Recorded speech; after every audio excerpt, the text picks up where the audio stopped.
Hello everyone. In this tutorial, I'm going to be going over my process for painting my little donkey unicorn. This is a bit of a different process than I usually use, but I've approached my past 3 paintings using this method and I really like the effect I've been getting. For this piece, I'm starting with an 8 by 10 inch white gesso primed panel that I'm going to tone using a light sky blue pigment.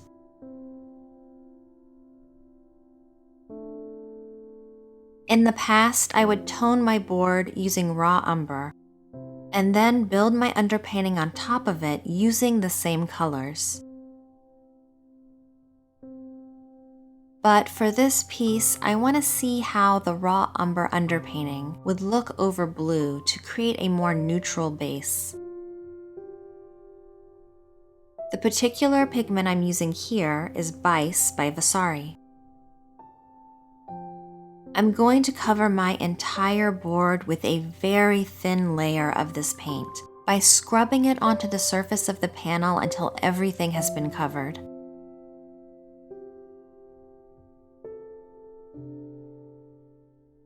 I think it's nice to change up your process every now and again to keep things interesting and to see if any improvements can be made to your process. Once everything has been painted, I'm going to set my panel aside to dry for a few days. I will say that this pigment dries much more slowly than the raw umber I'm used to. I find that if you have a few paintings to work on and can rotate between them, the extra time really isn't that bad. In my case, I'm working on 3 paintings currently, so it's not a big deal to prime a few panels and set them aside to dry while I add another layer on those pieces.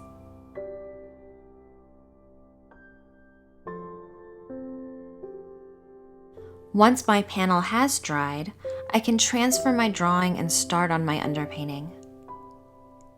For the underpainting itself, I'm going back to my usual raw umber and titanium white pigment. I'm working from background to foreground, starting with the sky.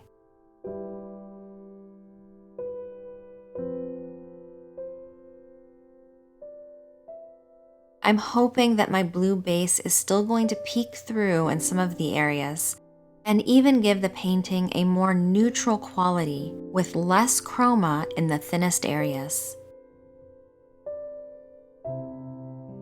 I'm not really putting too much detail in right now, but I already really like how these pigments are interacting with the Bice blue.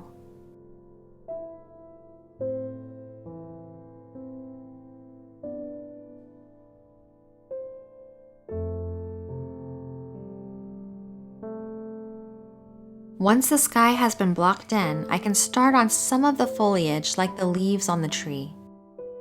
For me, the easiest way to accomplish this is to lay in my darkest color first.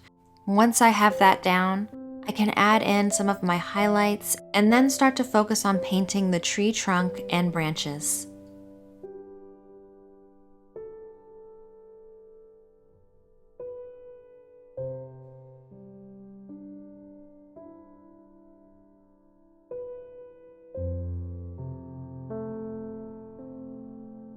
Once my background has been mapped out, I can start working on the figure.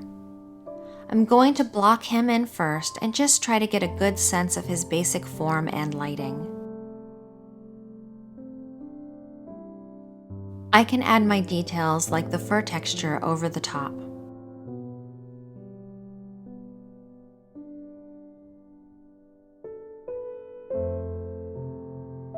For me, an underpainting is just a value study, as everything is going to get covered up when I start to add color. I personally like to use a value study to get a better sense of lighting before I start to add color. And I like to start with an underpainting when I'm not exactly sure where I'm going to take a painting, or if I don't have a completely clear image of what the end result will be. In this case, I had my drawing of the figure but not the environment. So this is a great way to explore and try to come up with a composition I like. Remember that an underpainting can be as detailed or as simple as you like. I find it best to gauge the complexity of the piece before deciding on how detailed to make the underpainting. This part of the process is focused solely on achieving accurate value.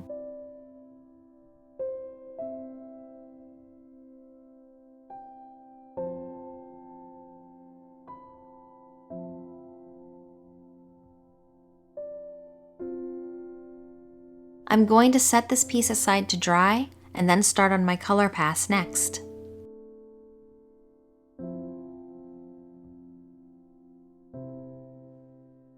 For my first color layer, I'm going to paint some of my blues back in. I paint a quick pass over the sky using Gamblin's Radiant Blue pigment. The clouds are warmed up with Old Holland's Indian Yellow.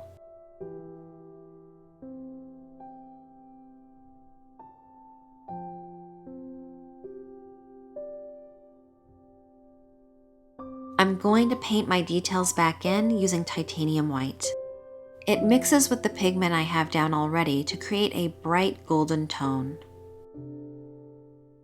I'm using a pointed round brush to get more refined details.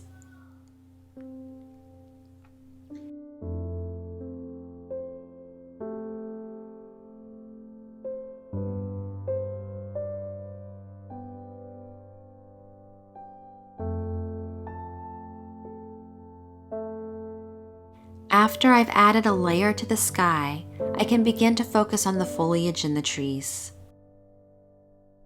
I'm using Old Holland's Green Deep Extra to tone the leaves. Once the pigment has been applied over the entire area, I can add more definition to the leaves by painting in some highlights. I'm using titanium white mixed with Indian yellow to dot my detail back in over the green. It's mixing with my still wet paint to give me a yellowish tinted green pigment. I want to fill in the areas both on the inside and outer edge of my branch. When I painted the sky, I lost some of my sharper edges, so I want to redefine my shapes a bit.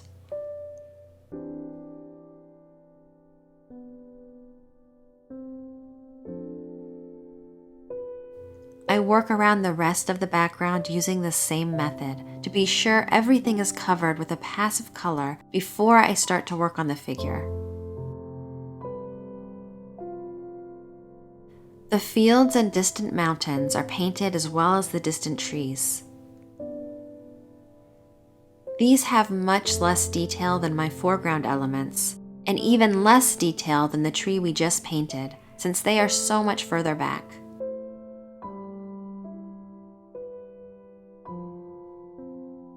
I'm using a mixture of emerald green and Caribbean blue for the water. This pigment is a bit more opaque, so I want to be sure to blend it out a bit so it's not as vibrant. For the donkey, I'm using transparent oxide red lake, which is a slightly warmer pigment than the raw umber I used on the underpainting. Leonardo da Vinci first used the term aerial perspective in his treatise on painting, which he wrote, "Colors become weaker in proportion to their distance from the person who is looking at them." Because light with a short wavelength, blue light, is scattered the most, the colors of all distant dark objects tend towards blue. You might notice this when looking at distant mountains that take on a bluish cast. When I layered my paint for the underpainting, I used less paint on the objects in the background and more paint on the objects in the foreground, like the donkey. I'm hoping that by doing this, the distant objects in the background will take on a more bluish cast, and the objects in the foreground will have more warmth.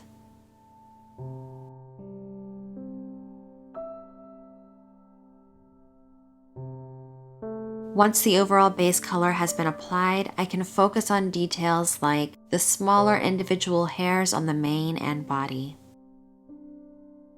Using a 00 pointed round brush with titanium white, I paint these details in right over the wet paint.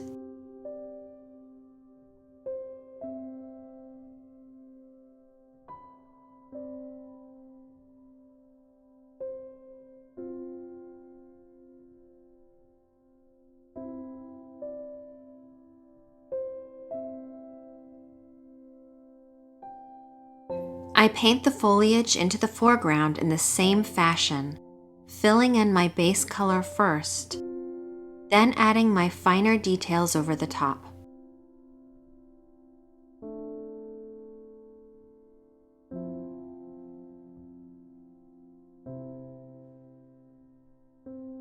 Once the layer has dried, deeper shadows and highlights can be painted over the top to provide more depth to the area. And lastly, I can add my very final detail pass. Once I was able to review the image as a whole, I felt that I needed one vibrant color to bring more interest to the piece. I chose to paint some bright red poppies into the field.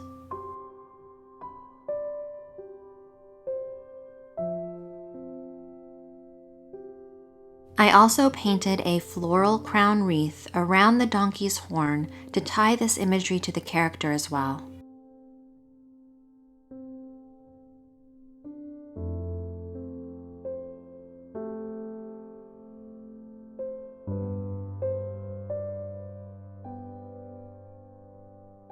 Thank you so much for watching. As always, I hope you found this video helpful. If you have any suggestions for new tutorials, please let me know in the comments below. Until next time, bye!